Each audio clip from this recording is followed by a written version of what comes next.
নমস্কার, study Alam YouTube চ্যানেলে আপনাকে স্বাগত জানাই। আমাদের উদ্দেশ্য হলো যাতে আপনারা নিজেদের কাজ নিজেই করতে পারেন কোথাও না গিয়ে। তো আজকে আমরা এই ভিডিওটিতে আলোচনা করব ইডব্লিউএস সার্টিফিকেট কারা আবেদন করতে পারবে এবং ইডব্লিউএস সার্টিফিকেট আবেদন করতে কী কী ডকুমেন্টের প্রয়োজন হয়। এই ইডব্লিউএস সার্টিফিকেট যদি আপনার থাকে তাহলে আপনি সরকারি চাকরির ক্ষেত্রে কিংবা সরকারি যে সমস্ত শিক্ষা প্রতিষ্ঠান রয়েছে সেখানে 10% ছাড় পাবেন। এইবার পিএসসি যে ক্লার্কশিপ পরীক্ষা হলো সেখানে দেখতে পেরেছেন যে ইডব্লিউএস সার্টিফিকেট যাদের রয়েছে তাদের কাট অফ কিন্তু 10 গিয়েছিল। তো ইডব্লিউএস সার্টিফিকেটের যে গুরুত্ব সেটা কতটা সেটা অবশ্যই কিন্তু দেখেছেন। তো আপনি যদি জেনারেল ক্যাটাগরির অন্তর্গত হন এবং ইকোনমিক্যালি উইক সেকশনের অন্তর্গত হন তো অবশ্যই আপনি এই সার্টিফিকেটটি তৈরি করে নিতে পারেন। তো চলুন শুরু করা যাক। প্রথমেই কারা আবেদন করতে পারবে। আবেদনকারীকে অবশ্যই ভারতীয় নাগরিক হতে হবে। আবেদনকারীকে অবশ্যই জেনারেল ক্যাটাগরির অন্তর্ভুক্ত হতে হবে। তৃতীয় নম্বরে বলা হয়েছে পারিবারিক বাৎসরিক আয় 8 লক্ষ টাকার কম হতে হবে সমস্ত ক্ষেত্র থেকে, কৃষি, ব্যবসা সব মিলিয়ে 8 লক্ষ টাকার কম। এছাড়াও 5 একরের কম কৃষিজমি থাকতে হবে ও 100 বর্গফুটের আবাসিক ফ্ল্যাট এবং পৌরসভায় 1000 বর্গফুটের কম প্লট থাকতে হবে এবং এগুলো কিন্তু বিএলও অফিস থেকে ভেরিফাই করানো হবে। এবারে দেখব কী কী ডকুমেন্ট প্রয়োজন। তো আবেদনকারীর জন্ম সার্টিফিকেট বা মাধ্যমিকের অ্যাডমিট কার্ড দিতে হবে, আধার কার্ড, প্যান কার্ড এবং ভোটার কার্ড যদি থাকে দেবেন, না থাকলে আধার কার্ড ও প্যান কার্ড, সাথে 1 কপি রঙিন পাসপোর্ট সাইজের ফটো দিতে হবে। এরপর পিতামাতা বা অভিভাবকের কী ডকুমেন্ট দিতে হবে। তো এখানে পিতামাতার আধার কার্ড, ভোটার কার্ড ও প্যান কার্ড।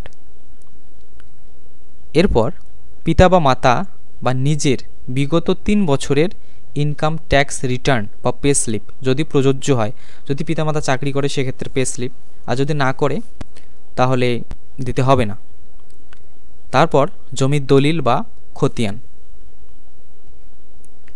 এরপরে গ্রামীণ এলাকার ক্ষেত্রে প্রধানের কাছে এবং পৌরসভার ক্ষেত্রে চেয়ারম্যানের কাছে একটি ইনকাম সার্টিফিকেট, রেসিডেন্সিয়াল সার্টিফিকেট বা স্থায়ী বাসিন্দার সার্টিফিকেট এবং সাবকাস্ট সার্টিফিকেট।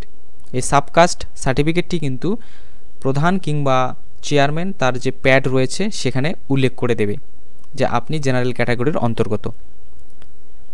এরপর সাথে বিডিওর কাছ থেকে একটি ইনকাম সার্টিফিকেট নিতে হবে পিতামাতার নামে, অর্থাৎ যদি অভিভাবক পিতা হয় তাহলে পিতার নামে এবং যদি মাতা হয় মাতার নামে, এবং পিতামাতা যদি দুজনেই আয় করে থাকে সেক্ষেত্রে দুজনেরই।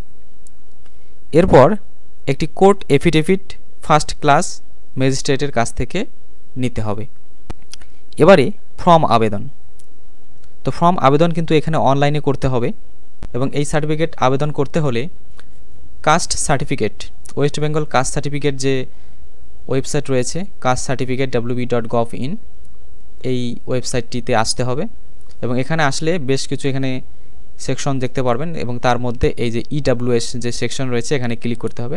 তারপর এখানে অ্যাপ্লাই ফর ইডব্লিউএস এখানে ক্লিক করতে হবে। তারপর এখান থেকে ফর্মটি খুলে যাবে, দেখতে পাচ্ছেন এখান থেকে আমাদের ফর্মটি ফিল আপ করতে হবে। তো এই ফর্মটি কীভাবে ফিল আপ করবেন তা যদি দেখতে চান অবশ্যই কমেন্ট করে জানাবেন। তারপর সেই ফর্মটিকে গ্রামীণ এলাকার ক্ষেত্রে বিডিও অফিসে এবং পৌরসভার ক্ষেত্রে এসডিও অফিসের বিসিডব্লিউ যে দপ্তর রয়েছে সেই বিসিডব্লিউ দপ্তরে বিসিডব্লিউ ইন্সপেক্টরের কাছে জমা দিতে হবে। এবারে একটা কথা মনে রাখতে হবে, ইডব্লিউএস সার্টিফিকেটের ভ্যালিডিটি কিন্তু 1 বছর। 1 বছর পর আবার আপনাকে রিনিউয়াল করাতে হবে।